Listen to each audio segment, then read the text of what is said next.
Boa noite a todos. Bom, o tema hoje, na verdade eu estava na casa da Isabel tomando café, umas 10h30, e a gente estava falando sobre processos obsessivos e o quanto que os espíritos influenciam ou não a nossa vida através das nossas escolhas. E aí então, dentro desse bate-papo, eu comecei a analisar e fui pesquisar o livro dos Espíritos para poder ver o quanto que o mundo invisível interage com o mundo carnal, onde nós estamos encarnados e recebemos as inspirações tanto dos nossos mentores espirituais, como também até muito mais dos nossos irmãos que se encontram na mesma faixa de sintonia do que a Terra, irmãos estes que estão desencarnados.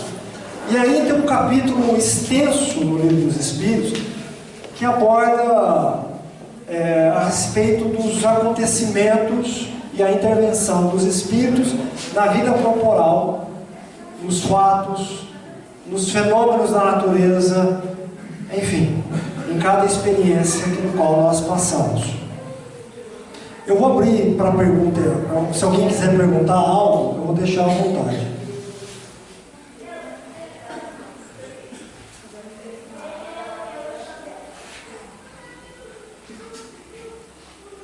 Bom, faculdade que tem os espíritos de penetrar os nossos pensamentos.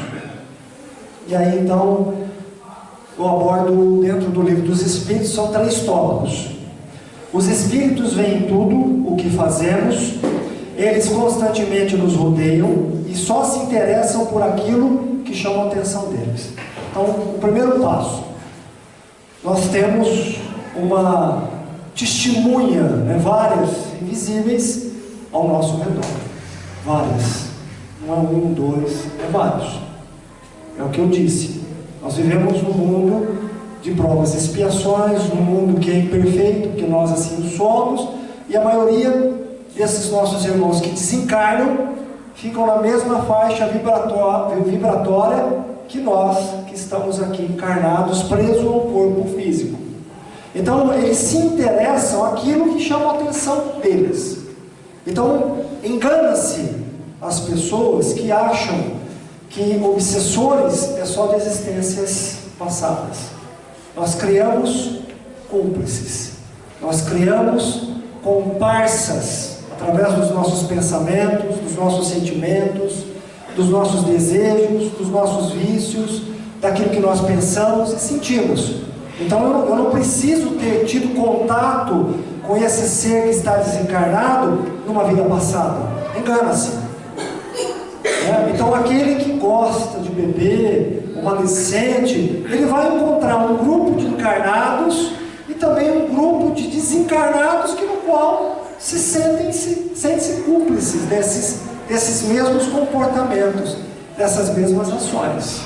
Então, por exemplo, aquilo que não chama a atenção dele, porque ele continua pensando, ele continua sentindo, então ele vai buscar aquilo que no qual ele se compraz, aquilo que no qual traz para eles um estado momentâneo de felicidade, aquilo que é o tesouro deles. Então, por exemplo, ele entra numa casa e ele vê que nada chama a atenção dele em particular, ali ele não vai ficar. Ali ele não vai ficar. E os nossos irmãos que estão nessa outra realidade, eles estão em todos os locais.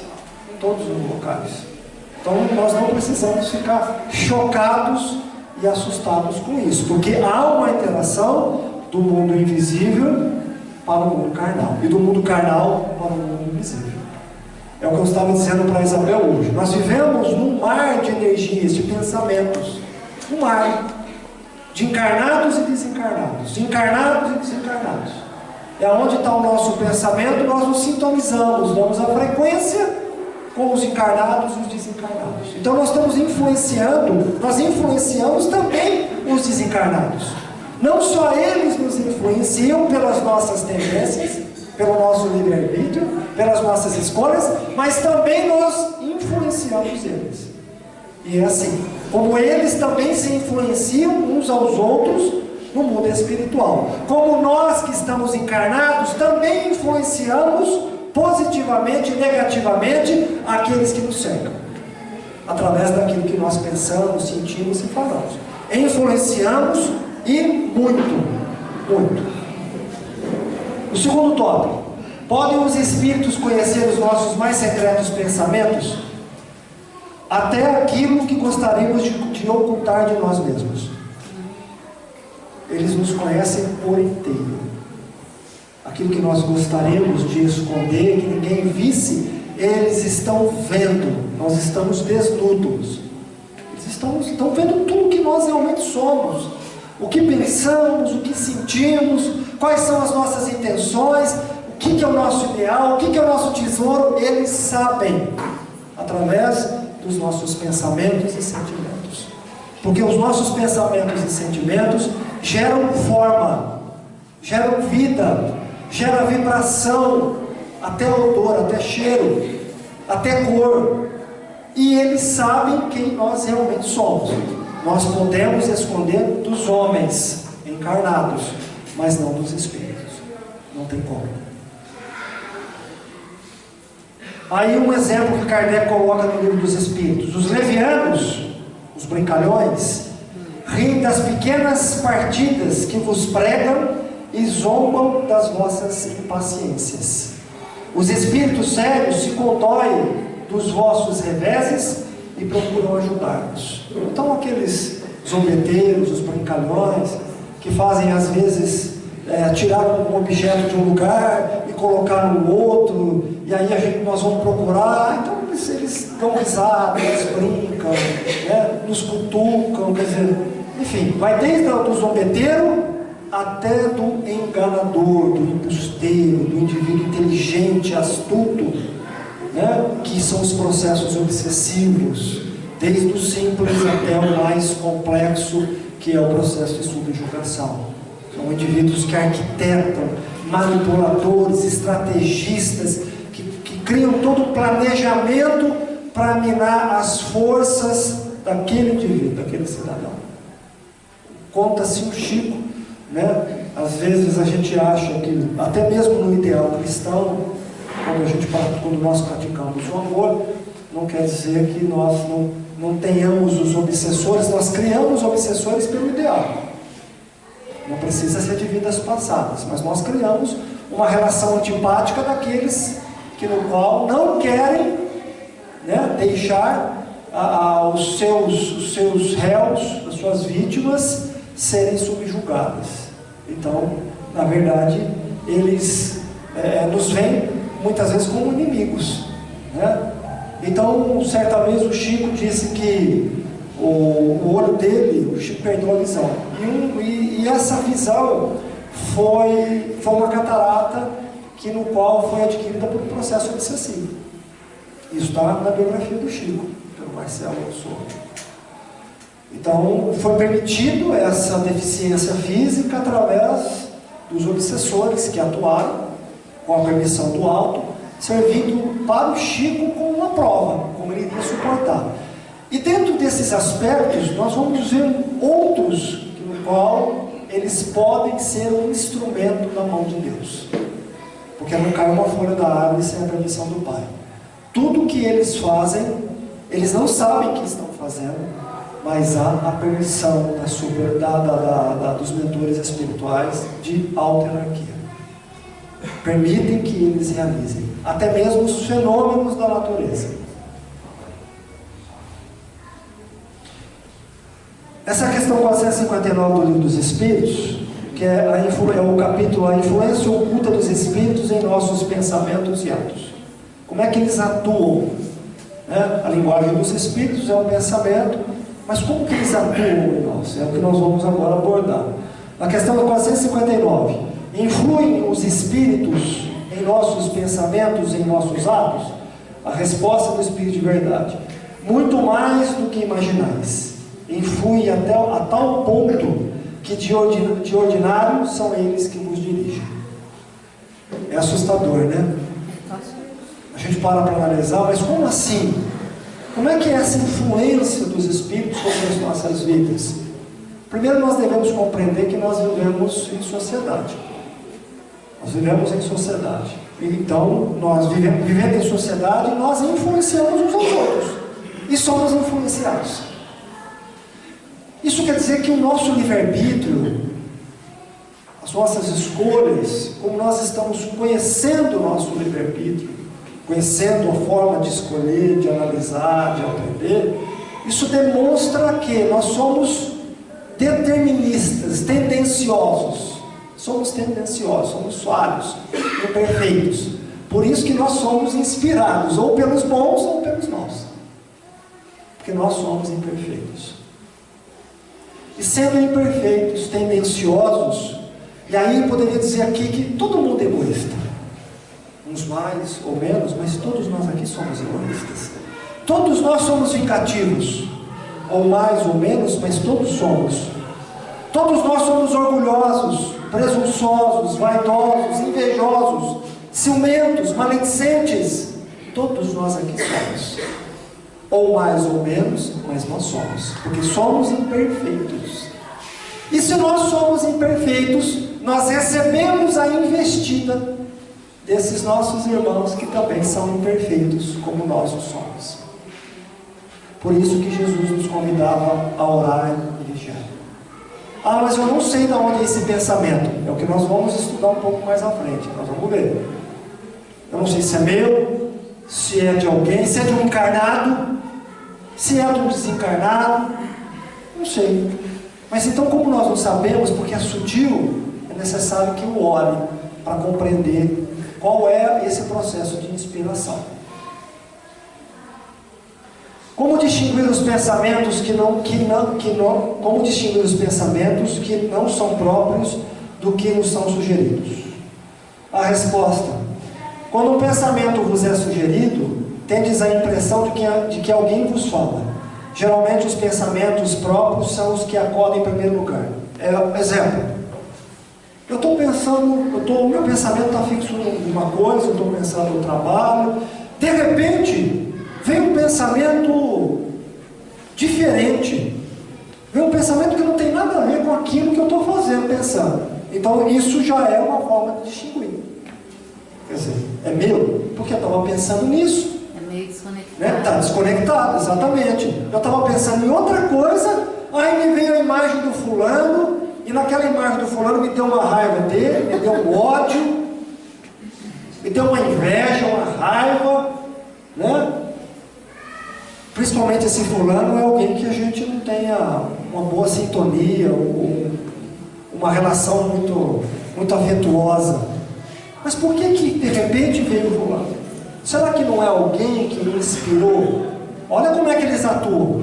Alguém que me inspirou, né, na imagem daquela pessoa que eu não gosto, né, alguém que seja, alguém espiritual, sabendo que eu não gosto de fulano e que aquela imagem vai despertar em mim o que eu tenho de pior. O que eu tenho de pior. Porque é assim que os espíritos inferiores e infelizes trabalham em nós. Naquilo que no qual nós não conseguimos vencer, ou que temos tendências, ou temos um terreno fértil para despertar alguma tendência ruim. Porque eles ficam nos analisando, eles ficam nos testando. Quantas vezes você está conversando com alguém, aquilo que a pessoa te diz, parece ser uma palavra simples, boba, mas aquilo te gera um sentimento. Quem me diz que nessa palavra não há uma inspiração daquele espírito que está nos instigando, está nos analisando, observando, para ver como vai ser a nossa reação, para ver em que ponto eles podem se aprofundar mais ainda. Muito. Aí vocês poderiam perguntar, mas é a missão deles? Não, não é a missão de ninguém fazer isso. Até porque, que missão é essa, né? É a condição que eles se encontram, é a realidade que eles se encontram. Porque também nós fazemos isso com os outros. É que nós não percebemos, nós influenciamos as pessoas, né? Ou positivamente ou negativamente, com uma palavra. Às vezes nessa palavra nós estamos sendo sorrateiros, influenciadores, nós estamos querendo levar a pessoa, né, ou uma oportunidade, através daquilo que nós estamos argumentando. É a mesma coisa no mundo espiritual, só que no mundo espiritual eles não estão mais presos ao corpo físico. Como se encontram infelizes, eles também querem fazer com que os outros sejam infelizes, porque também continuam sendo invejosos, ciumentos, egoístas, orgulhosos, como assim nós também somos. Né? Porque nós já tivemos do outro lado de lá, e uma hora nós vamos estar. Então podemos também continuar, podemos obsedar as pessoas, perseguir, né? Com apego, com a posse, com os nossos tesouros, as nossas sensações materiais. Como distinguirmos se um pensamento sugerido procede de um bom espírito ou de um espírito mau? A resposta: estudai o caso. Os bons espíritos só para o bem aconselham, compete-vos discernir.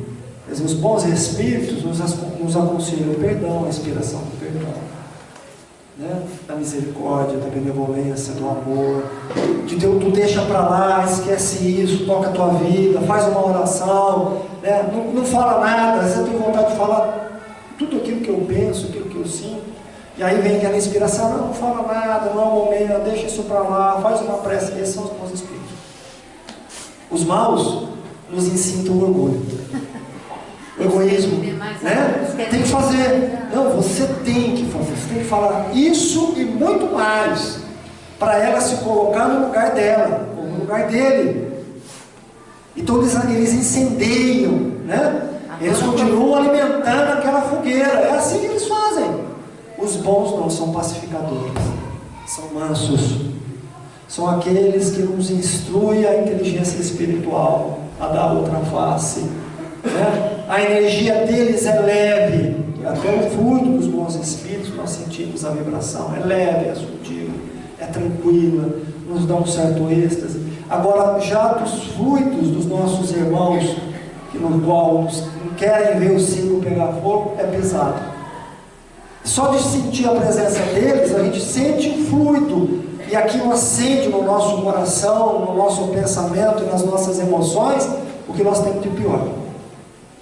E tem gente que se alimenta disso. Tem gente que cria comparsas espirituais cúmplices, que é uma simbiose tamanha que não dá para distinguir um do outro, do encarnado para o desencarnado. Não dá para distinguir. Porque um precisa do outro, como um parasita e um hospedeiro. Como parasita e um hospedeiro. Com que fim os espíritos imperfeitos nos induzem ao mal?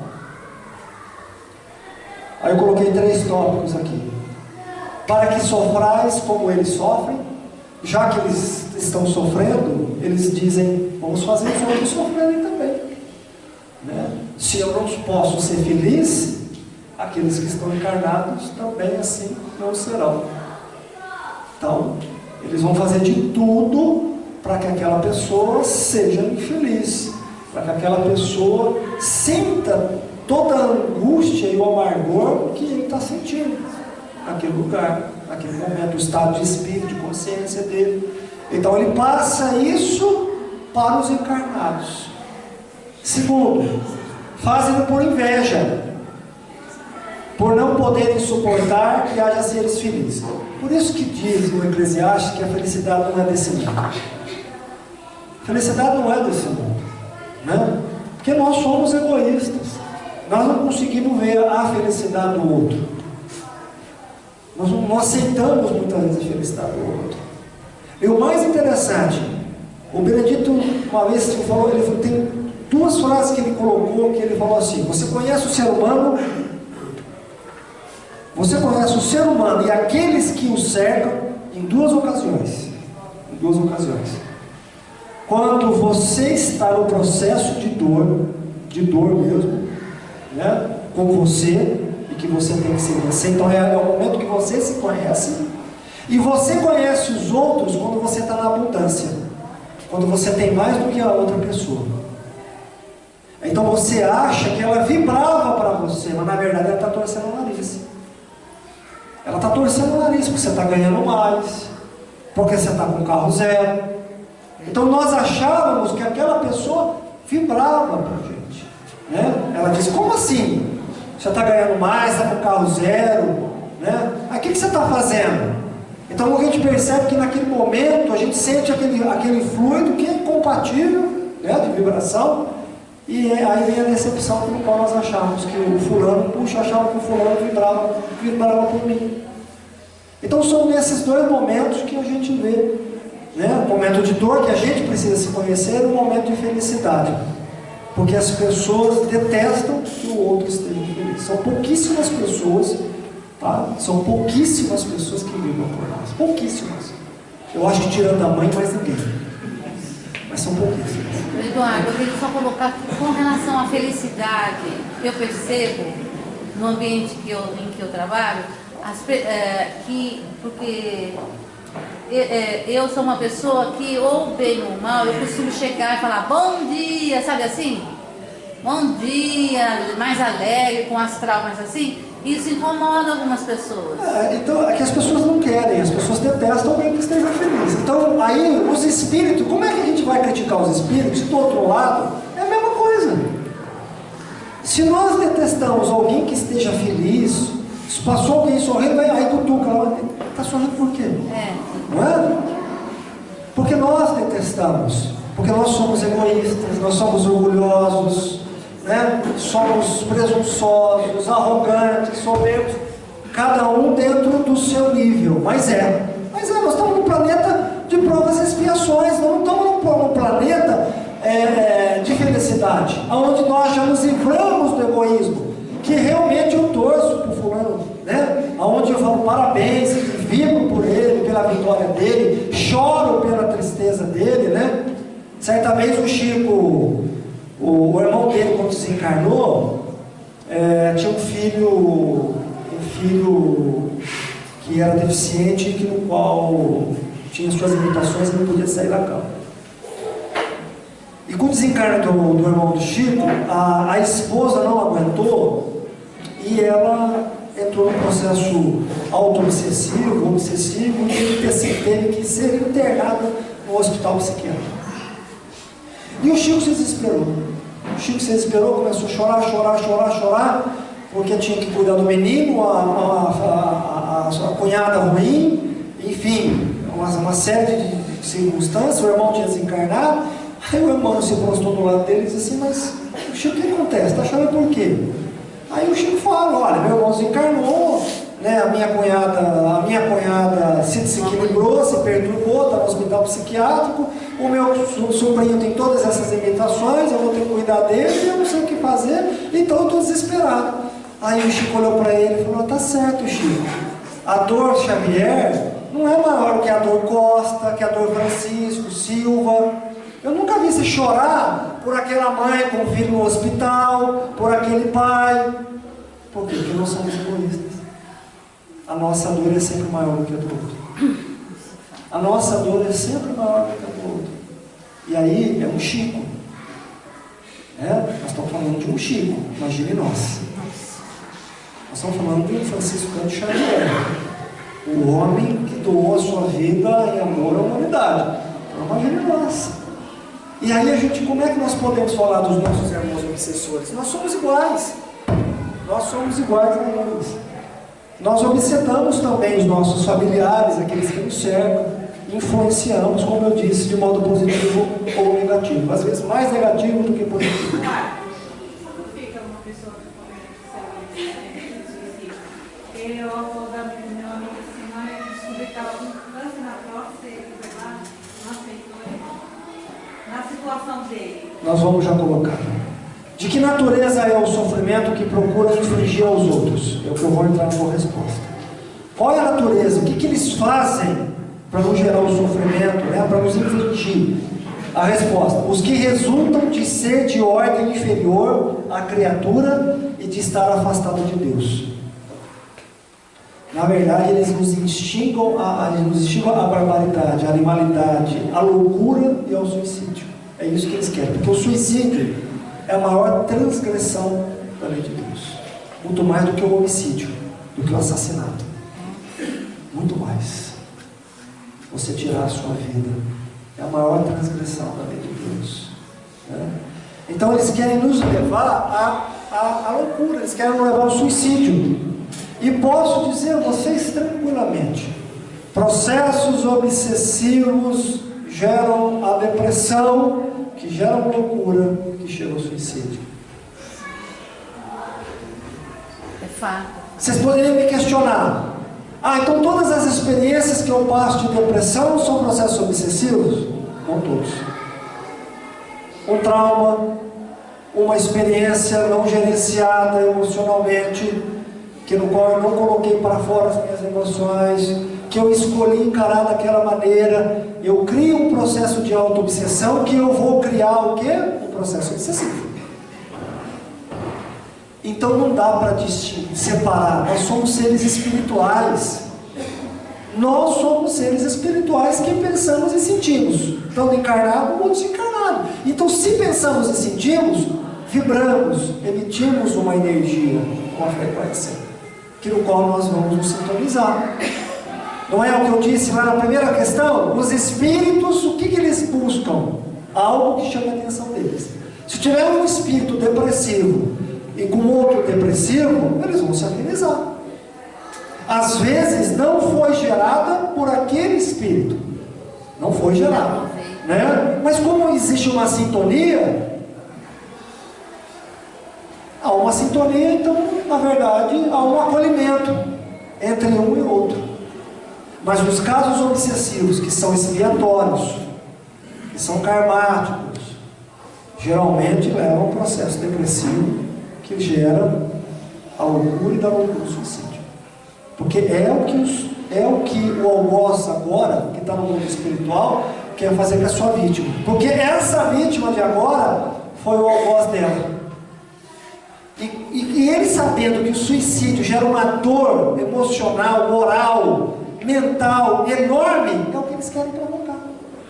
Eles querem provocar o maior dos escândalos, que é o suicídio. Que a pessoa se suicide.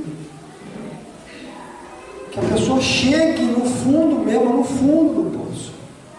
Porque o suicídio realmente é a autodestruição. Você se aniquila mentalmente, né? Você se destrói emocionalmente, psiquicamente.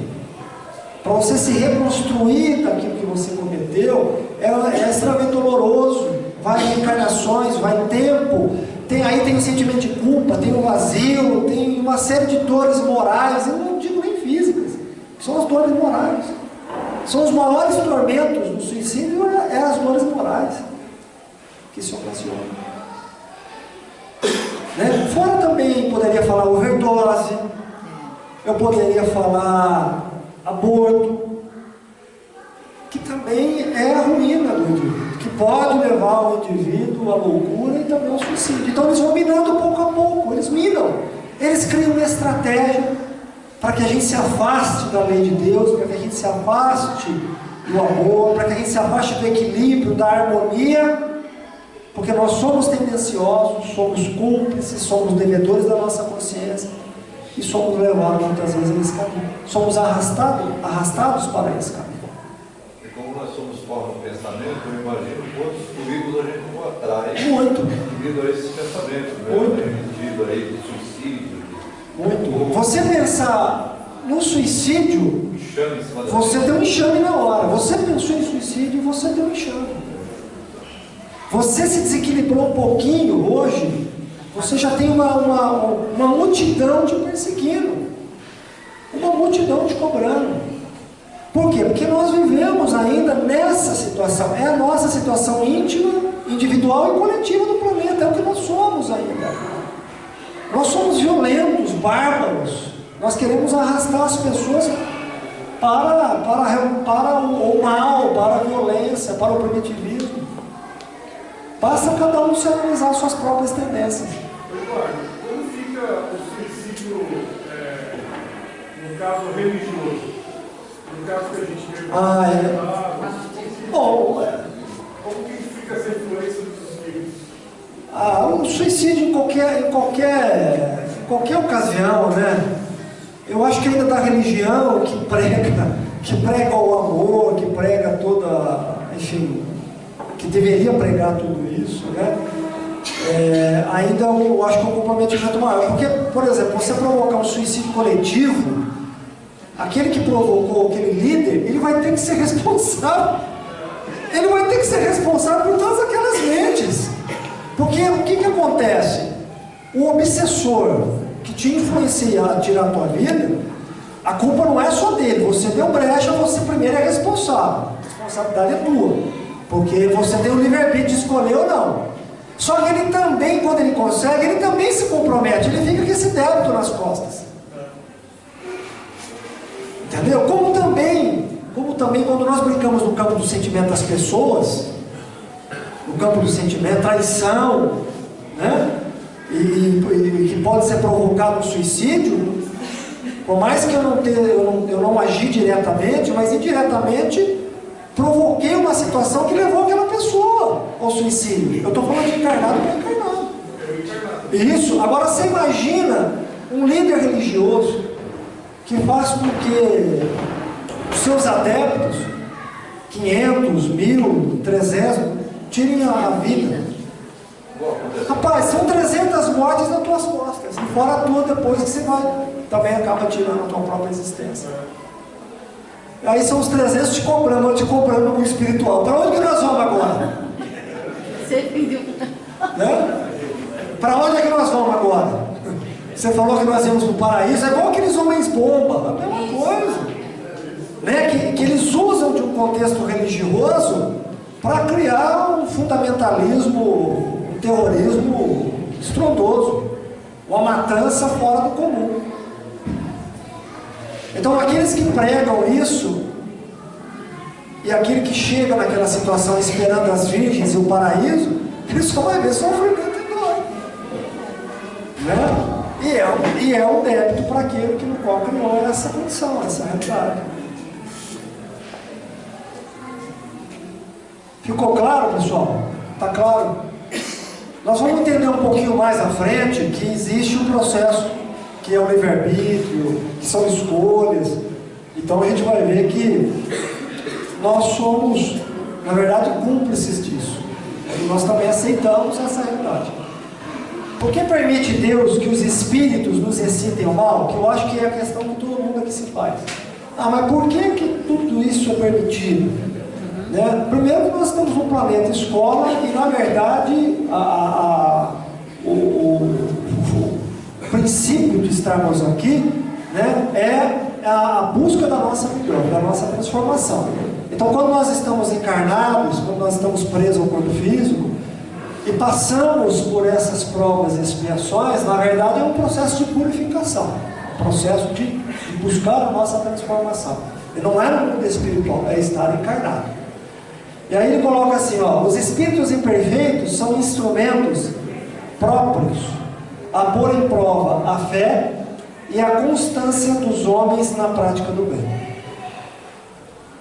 Então, se nós soubermos aproveitar os processos obsessivos que todos nós passamos, as perseguições que existem, os testes, para a nossa melhora, para o despertar da nossa fé, porque, na verdade, se nós não tivéssemos esses nossos irmãos, no qual faz com que a gente seja cuidadosos, mais conscientes, né? Ou que possamos buscar, através dos processos obsessivos, o equilíbrio, a cura, o consolo, o entendimento.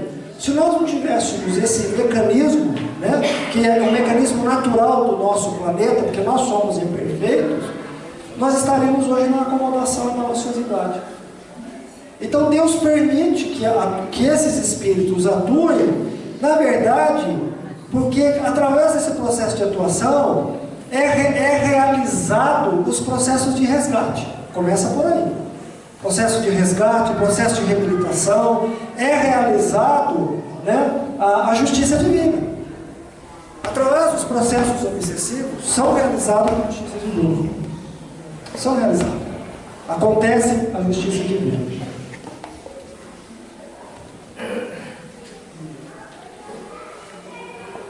pouquinho mais à frente. Desde que sobre ti atuam influências más, é que as atrai, desejando o mal. Porquanto os espíritos inferiores correm a te auxiliar no mal. Eu vou ler isso aqui de novo. Desde que sobre ti, atuam influências más, é que as atrai. Então nós atraímos essas influências por pensamentos e sentimentos, né? Desejando o mal, porquanto os espíritos inferiores correm a te auxiliar no mal. Ao contrário, a mesma coisa? A mesma coisa. Quando fazemos o bem, quando realizamos o bem, e não precisa ser o nosso mentor espiritual, se algum bom espírito se afiniza e se compraz conosco daquela atitude, ele estará conosco nos auxiliando. Como também esse mau espírito não precisa ser um espírito no qual eu tenha relações de outras existências. Não precisa.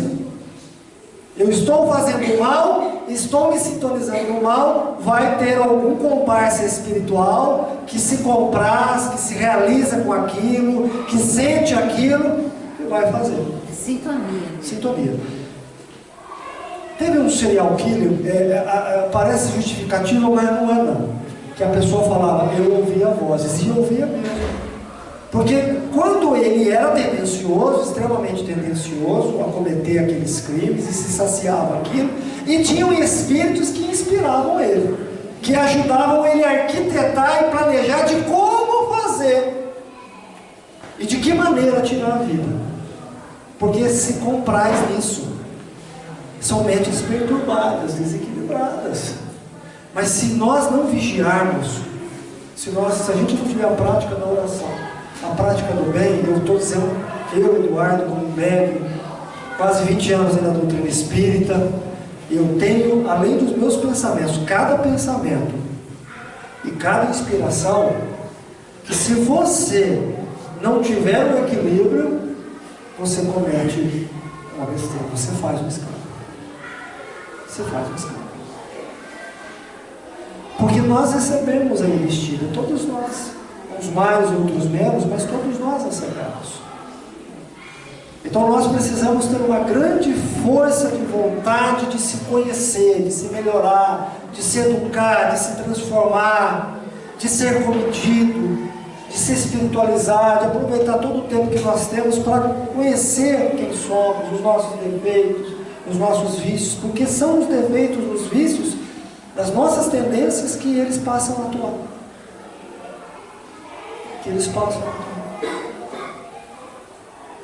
Então nós precisamos tomar muito cuidado, porque nós estamos numa realidade, gente, que não é uma realidade fácil.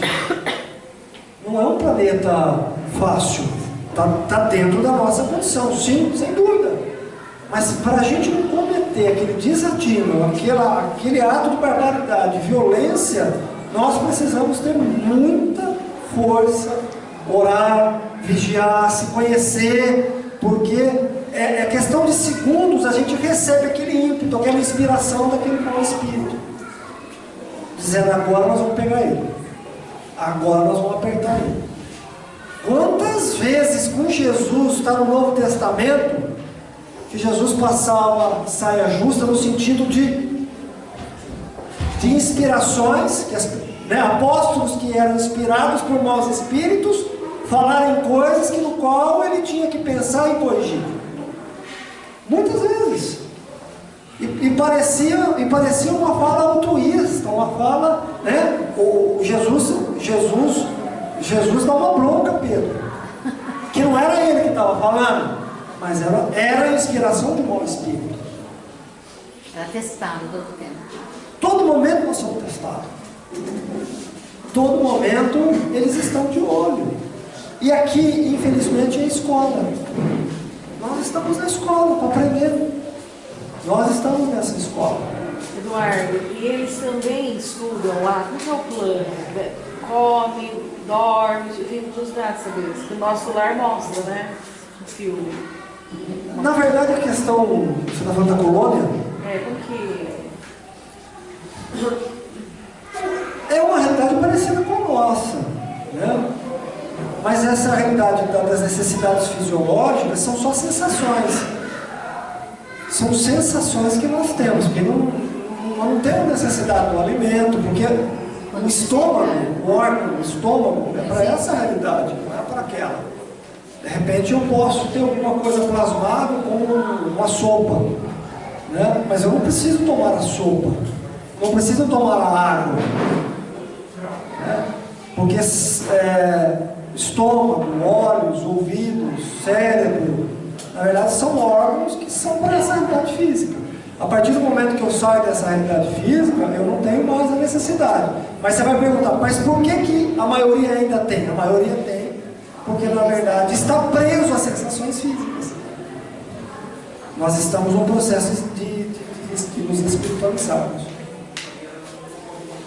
E aí nesse processo de transição do nosso lar, às vezes tem essas sensações. Alguns espíritos têm essas sensações. Não só na colônia do nosso lar, como em outras colônias. Tá?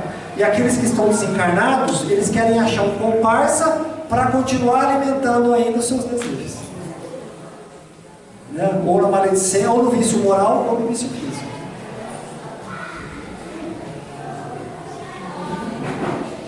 Olha só, vamos lá então, ó. Só quando queiras o mal, podem eles ajudar-te para a prática do mal. Por exemplo, dá um exemplo interessante. Se fores propenso ao assassínio, se eu tenho tendências a assassinar, terás em torno de ti uma nuvem de espíritos a te alimentarem no íntimo esse pendor. Mas outros também te cercarão, esforçando-te por te influenciarem para o bem, que são os nossos mentores espirituais. O que restabelece o equilíbrio da balança e te deixa senhor dos teus atos. Aí simbolicamente o anjo e o demônio, né? Eu ouço falar de um lado, ouço de outro, e aí a decisão é minha, é para onde eu quero ir.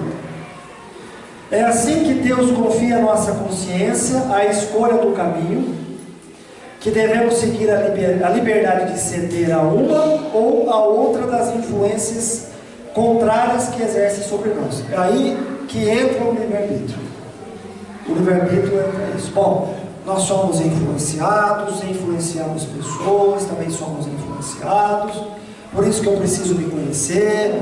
Por isso que eu tenho que compreender que aquilo que não é bom para o outro também não é para mim. Então eu não vou fazer nem em pensamento, nem em sentimento, nem em ação. Não vou ficar vibrando, né? Porque automaticamente eu passo a ter um contato maior para comigo através da minha liberdade de escolha. A partir do momento que eu não me conheço, que eu sou um produto do meio, né, que eu não consigo me autoanalisar, não consigo ver meus pensamentos, sentimentos, eu sou conduzido a isso. Fisicamente e espiritualmente. Mas é escolha. É o que o livro dos Espíritos deixa bem claro. Eu escolho para quem eu quero ceder. Eu escolho, é escolha minha. Então não é culpa dos espíritos. Eu escolho os meus comparsas. Eu escolho quem eu quero caminhar. Eu escolho. Não é? É escolha. A vida que eu quero levar, né? Os companheiros que eu quero ter ao meu redor, tudo é escolha. A gente escolhe. Então nós não podemos culpá-los, porque na verdade nós somos cúmplices, nós somos companheiros. Tem um videozinho no YouTube que conta sobre histórias espirituais, mas com comédia. Eu acho que a maioria de vocês já devem ter visto, né? O indivíduo está lá fazendo prece e faz uma prece extremamente xoxa e de repente ele adormece e entra em contato com o mentor dele. E aí ele começa a falar um diálogo com o mentor começa a explicar o que é oração, né? A maneira de se orar, na verdade, é colocar um bom pensamento, sentimento, e começa a conversar, né? E aí, de repente, aparecem todos os comparsas espirituais dele.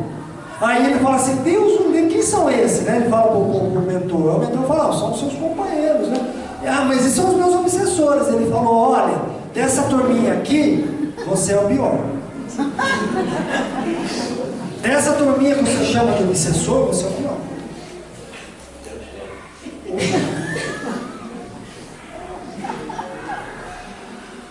Pode o homem eximir-se da influência dos espíritos que procuram arrastá-lo ao mal?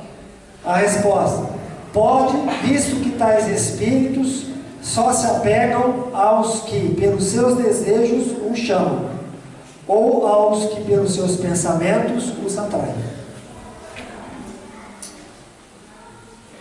Pelos nossos desejos e pelos nossos pensamentos.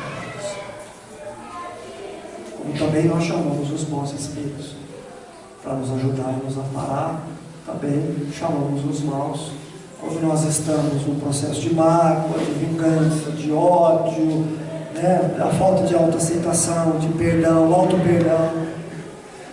Por isso que Jesus dizia que o jugo dele era leve, que quem caminhasse com ele não é estar ao lado dele, mas quem aprendesse aquilo no qual ele estava ensinando e vivenciasse aqueles ensinamentos, teria um jugo leve, teria um julgamento leve, porque as leis de Deus são leves, são misericordiosas.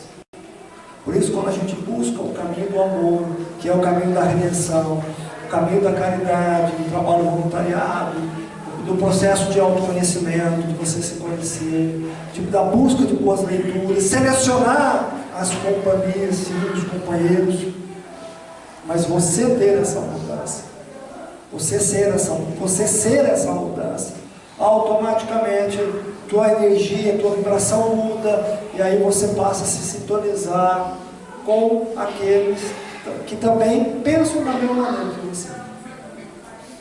Isso é um esforço nosso. Só que nós somos inspirados a isso. Ao mesmo tempo que nós vivemos um planeta ainda difícil, provas, expiações, onde a violência fala mais alto, o poder, as influências negativas, o egoísmo, mas nós temos uma grande massa também de espíritos benevolentos, encarnados e desencarnados, nos inspirando para que nós possamos buscar a nossa melhora, a nossa transformação.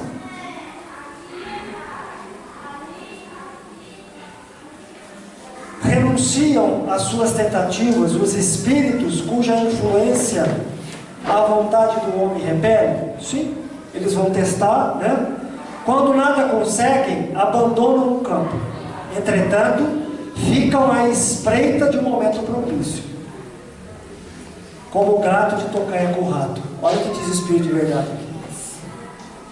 Eles nunca vão nos abandonar, até porque nós temos um compromisso com eles. Eles vão tentar, vão nos instigar, né, aos julgamentos, aos vícios morais, aos vícios físicos. E se a gente se esforçar para não adentrar, para não cair, mas se cair, levantar, continuar na jornada, vai chegar um momento que eles cansam mesmo, cansam. Ó, que aquele rapaz não tem. A gente bate nele, nela, e está ali ele orando, está ali ele resignado, está ali ele com paciência, dando a outra face. A gente instiga as outras pessoas, né, a desestimular ele, a ter palavras de ofensa, que ele possa se melindrar, que ele possa se chatear, que ele possa se sentir pequeno, com complexo de inferioridade, com coitadismo, e a gente não consegue. Está lá ele orando, está lá ela orando, está lá ela trabalhando no bem, e a gente não consegue. Então a gente tem que ser persistente. Nós temos que ter perseverança. Levanta rápido. Né? Se tropeçou, levanta, começa e vai de novo. No caso de desses caras orando, eles são um obsessor nosso. E alguma coisa que a gente já tenha feito? Não necessariamente. Pode ser, né? Eles podem ser de vidas passadas e pode ser dessa existência. Porque eles criam também no mundo espiritual, eles criam comparsas entre eles. Isso, o livro Libertação de André Luiz é fantástico. Assim, porque ele fala muito bem a respeito dos comparsas que vão sendo criados no mundo espiritual. Olha, eu te ajudo a derrubar quem você quer, depois você ajuda a me derrubar. A espiritualidade desse livro, chamado Libertação, faz ao contrário. Eles começam a trabalhar ajudando os entes queridos dos obsessores. Eles foram fazendo o contrário.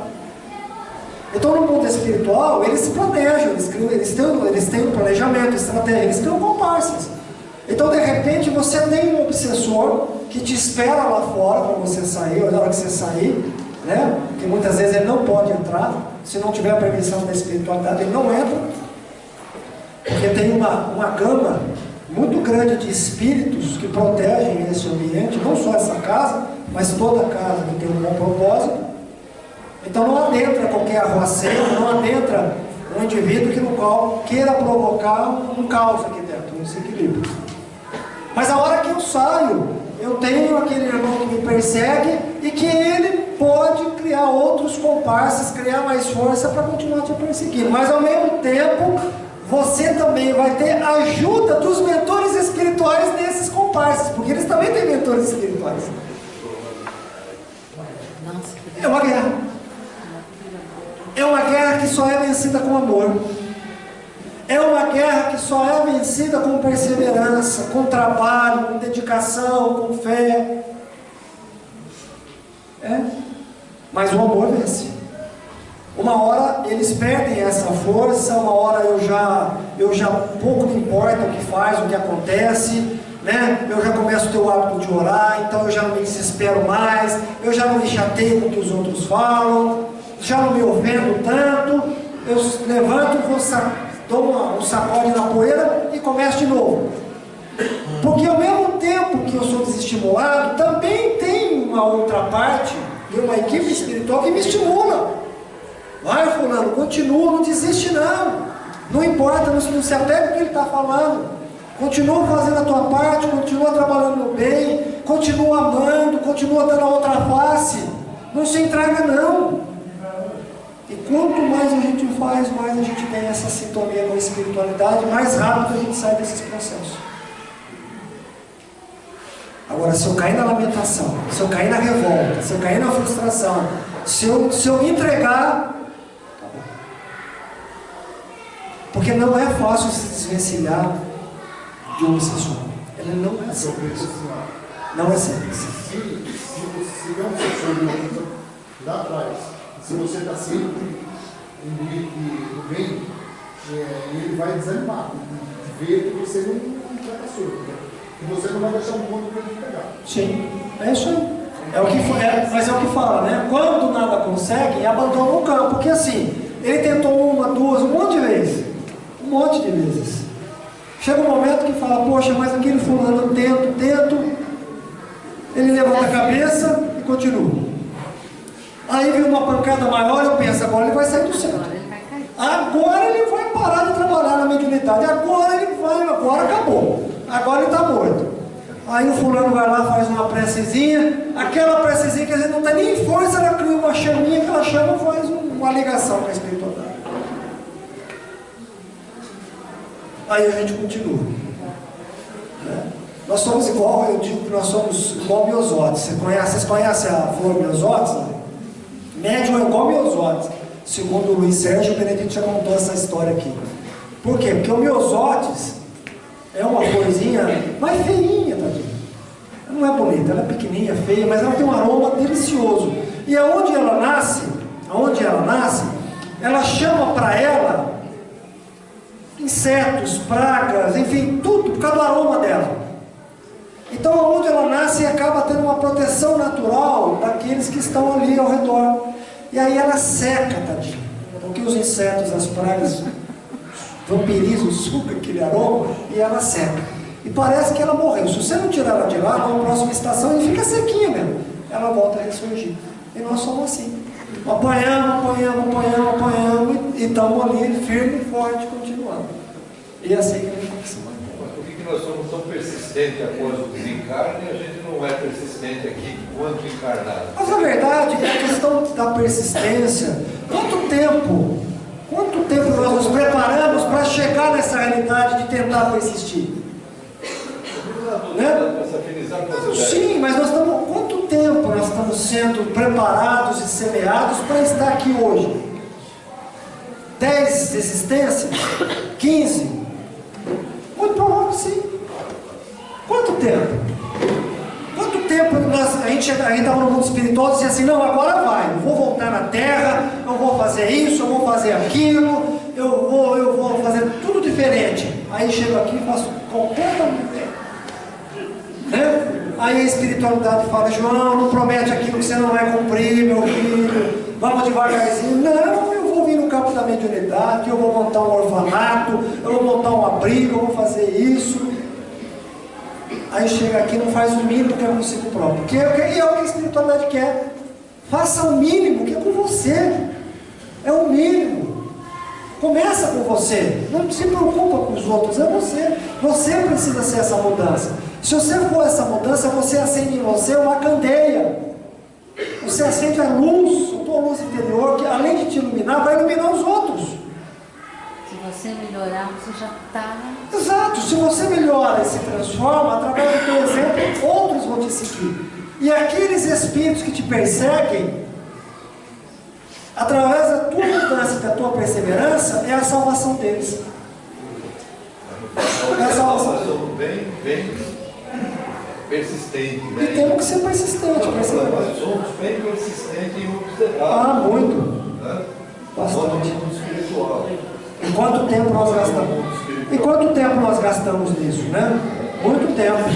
Hoje a paciência que a gente tem que ter com aqueles que chegam até nós é a mesma ou maior do que os nossos mentores para conosco. Então cria essa aura natural, essa proteção, né? O que é essa proteção aqui? É o campo eletromagnético, né? Formado pelos pensamentos e sentimentos. E aí a investida dos espíritos não chega na pessoa por causa da vibração dela. Por causa da vibração dela.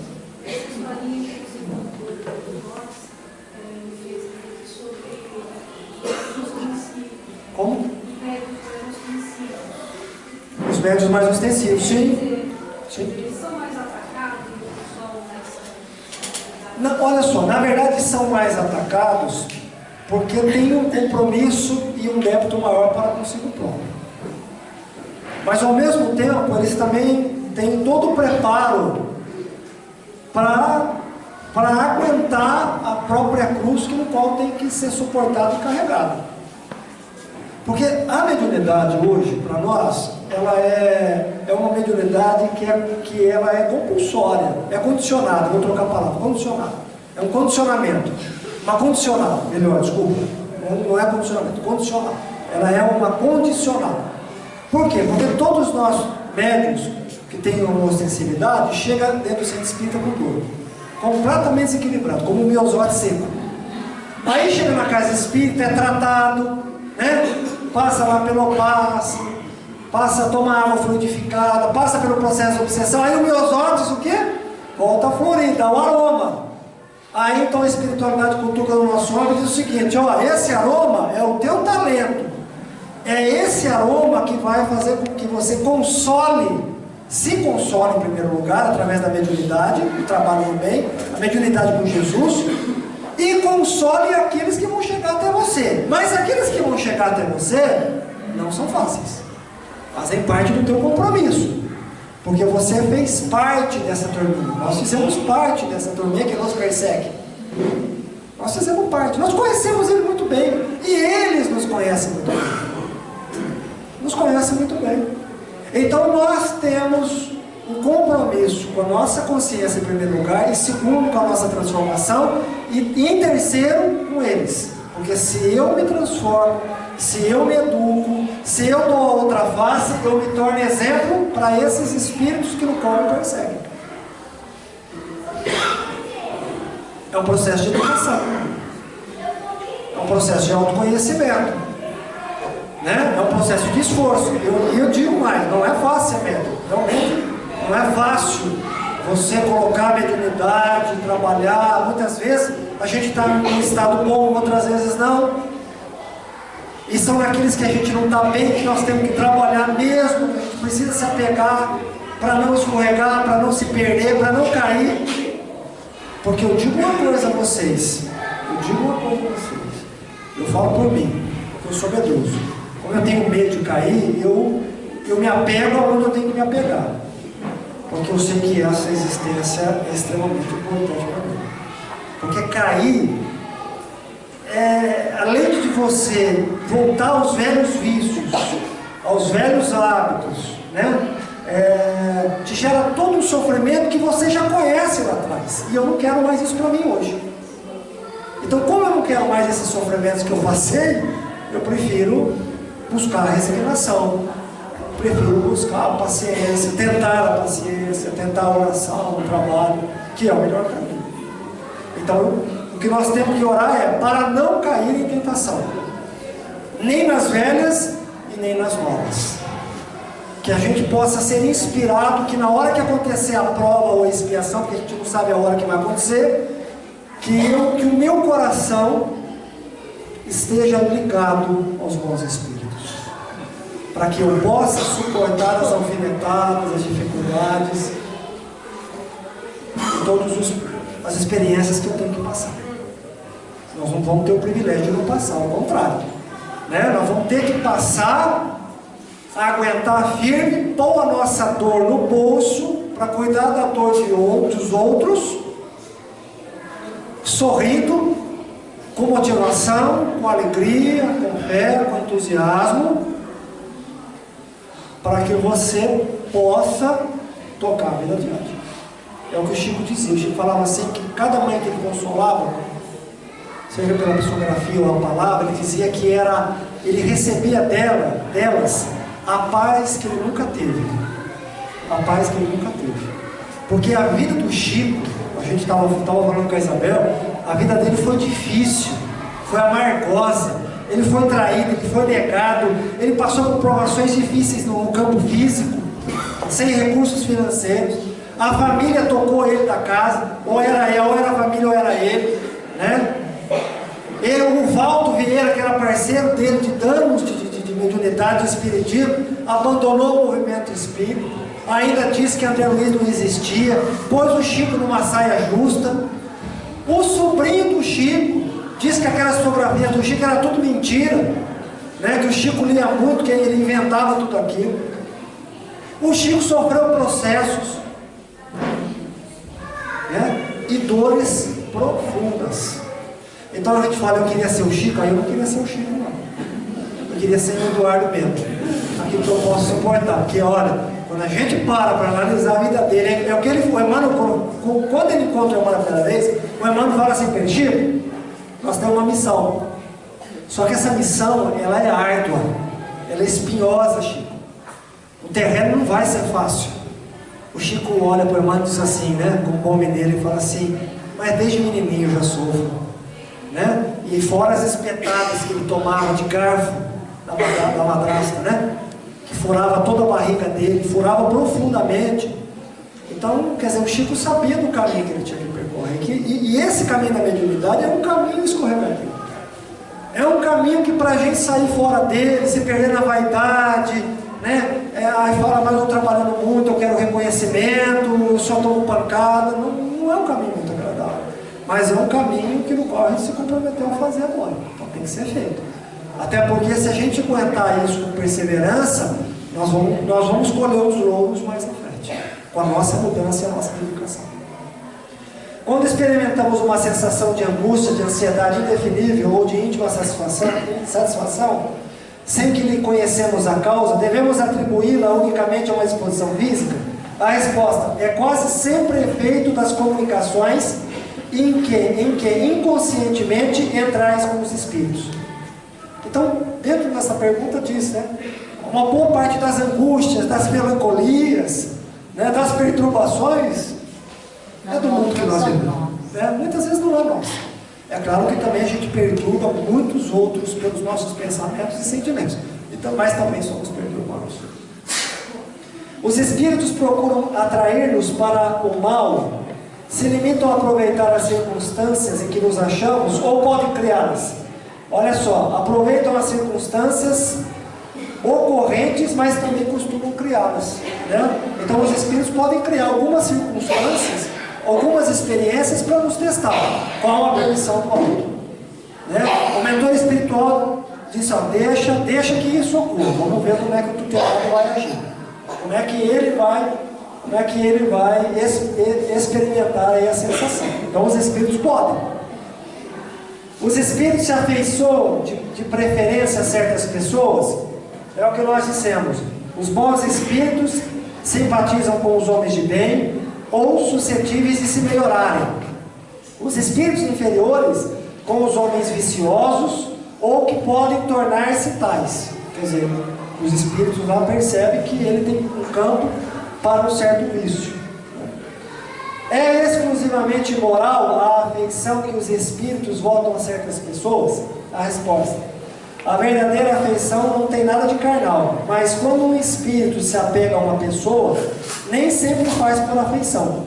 A estima que essa pessoa lhe inspira pode agregar-se a uma reminiscência das paixões humanas. É o que chama a atenção daquele espírito, né? Na verdade, o que chama a atenção dele, na verdade, é aquela estima que o outro tem. Nós já estamos encerrando, tá? Influência dos espíritos nos acontecimentos da vida. Isso é muito interessante. Depois que tiver tempo, se quiser dar uma olhada no livro dos espíritos, vai ver de forma mais profunda todos esses fatos aí, toda essa abordagem de conhecimento. Tendo como tem a ação sobre a matéria, podem os espíritos provocar certos efeitos com o objetivo de que se tenha um acontecimento. Por exemplo, um homem tem que morrer, sobe uma escada, a escada se quebra e ele morre da queda. Foram os espíritos que quebraram a escada para que o destino daquele homem se cumprisse? A resposta: é exato que os espíritos têm ação sobre a matéria, mas para cumprimento das leis da natureza, não para as derrogar, fazendo que em todo momento ocorra um sucesso inesperado e contrário àquelas leis. Então, o que a gente entende? Que tudo faz parte do aprendizado e tudo se enquadra nos acontecimentos pelo qual nós precisamos passar, quando não ocasionamos, né? Na questão, por exemplo, do suicídio. No exemplo figurante, a escada se quebrou porque se achava podre, ou por não ser bastante forte para suportar o peso do homem. Se era o destino daquele homem perecer de tal maneira, os espíritos lhe inspiraram a ideia de subir. Por exemplo, estava no contrato terreno dele que era um desencarnado. Estava já no final. Os bons espíritos não sabem disso, mas eles sabem. Eles podem inspirar aquele indivíduo, né, deu uma inspiração dele subir aquela escada, e eles sabem que aquela escada está podre e que o peso não vai suportar, que é muito provável que ele vai cair, bater a cabeça e morrer, né? Mas isso está nos desígnios de Deus. Oi? Mais por imprudência do que por Sim, imprudência. sim. E isso está nos desígnios de Deus. Se estiver nos desígnios de Deus, sim, vai acontecer. Ele vai morrer dessa maneira, dessa forma. Ele vai desencarnar dessa forma, com a inspiração do mau espírito. Influência dos espíritos nos acontecimentos da vida. No caso de uma pessoa mal intencionada, ela dispara sobre outra um projeto que apenas lhe passa perto sem atingir. Poderá ser sucedido que um espírito bondoso haja desviado o projeto? Isso me lembrou da Ana Hickman. É assim, o cara estava pertinho, ela desviou a cabeça e o tiro tomou outro rumo. A resposta: se o indivíduo alvejado não tem que perecer desse modo, o espírito bondoso lhe inspirará a ideia de se desviar, ou então poderá ofuscar o que opunha a arma, de sorte a fazê-lo apontar mal. Porquanto, uma vez disparada a arma, o projétil segue a linha que tem que percorrer. Então a gente fica dizendo o seguinte: poxa, estava o indivíduo pertinho, né? O cara atirou e o outro conseguiu desviar, ou a pessoa se desequilibrou. Isso pode ter a mão de um bom espírito? Sim. Sim. Se não é o momento de desencarnar, também, né? Ou do indivíduo apontar a arma está calibrada, está com bala e o revólver falhou. Tem os espíritos o poder de afastar de certas pessoas os males, de favorecê-las com a prosperidade? A resposta: de todo não, porquanto há males que estão nos decretos da providência. Amenizam-vos, porém, as dores, dando-vos paciência e resignação. Né? Os Espíritos não têm aí a influência de nos dar, de não passarmos pelas provas e expiações. Eles podem nos ajudar, né? Dando-nos paciência e resignação. Aqui é a última, pessoal. A influência dos Espíritos nos acontecimentos da vida. Será por influência de algum Espírito que fatalmente a realização dos nossos projetos parece encontrar obstáculo? Aí entra no que o senhor falou. Pode acontecer ou pode ser imprudência do sujeito. Algumas vezes é isso efeito da ação dos Espíritos, que os nossos projetos particulares, os nossos negócios, a nossa vida, enfim, uma série de circunstâncias tem realmente a influência dos Espíritos, mas dentro de um processo de aprendizado nosso. Sim, com certeza. Mas não quer dizer que eles vão sair de lá, nós temos que aprender com eles. Muito mais vezes, porém, é que andais errados na elaboração e na execução dos vossos projetos. Muito influi nesses casos a posição e o caráter do indivíduo. Se vos obstinais em buscar um caminho que não deveis seguir, os Espíritos não têm nenhuma culpa dos vossos insucessos. Vós mesmos vos constituís em vossos maus-gênios. Eu vou encerrar contando uma história do Benedito, que certa vez um companheiro da casa, que já não está mais na casa, procurou ele, dizendo assim: eu devo estar passando por algum processo obsessivo, não é possível. Os meus negócios não dão certo, né? Eu ganho X, não me sobra nada. Aí o Benedito sabiamente disse assim a ele: olha, você já parou para analisar que pode ser que não sejam os maus espíritos, mas uma má administração da sua parte? E aí ele foi fazendo um cálculo com o indivíduo. Quanto você gasta no cartão? O quanto que você gasta por final de semana? E aí só somando isso, quer dizer, dava mais daquilo que ele ganhava. Então é imprudência também nossa. Nós não podemos falar que o nosso insucesso se dá também pelos espíritos que nos cercam. Muitas vezes é o nosso imediatismo, a nossa imprudência, na verdade a nossa soberba, né? Enfim, a vontade de se enriquecer ou de gastar mais daquilo que pode. E aí, realmente, nós vamos sofrer por causa disso. Que Jesus nos abençoe abundantemente, que nós possamos fazer a nossa parte, todos nós que aqui estamos, buscando a nossa transformação, a nossa melhora. Buscando o que nós temos de melhor para oferecer, não só a nós, mas àqueles que nos cercam. Eu sempre comento que o processo de regeneração que nós esperamos, né, que esse mesmo processo de regeneração, na verdade, é uma convalescência. É como se nós saíssemos de uma guerra, de um combate muito duro. E esse combate nós estamos vivenciando ele nos dias atuais. Nós estamos sentindo isso.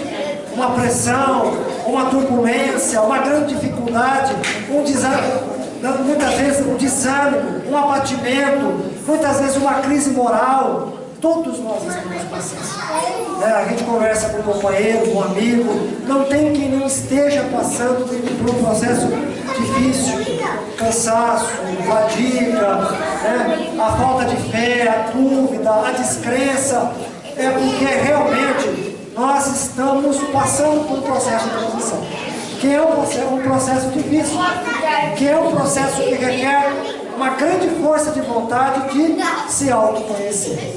Então que Jesus nos proteja, que nós possamos aproveitar o nosso tempo para investir o que nós recebemos da espiritualidade e que possamos nos tornar aí um porto seguro não só para nós, mas para aqueles que nos servem.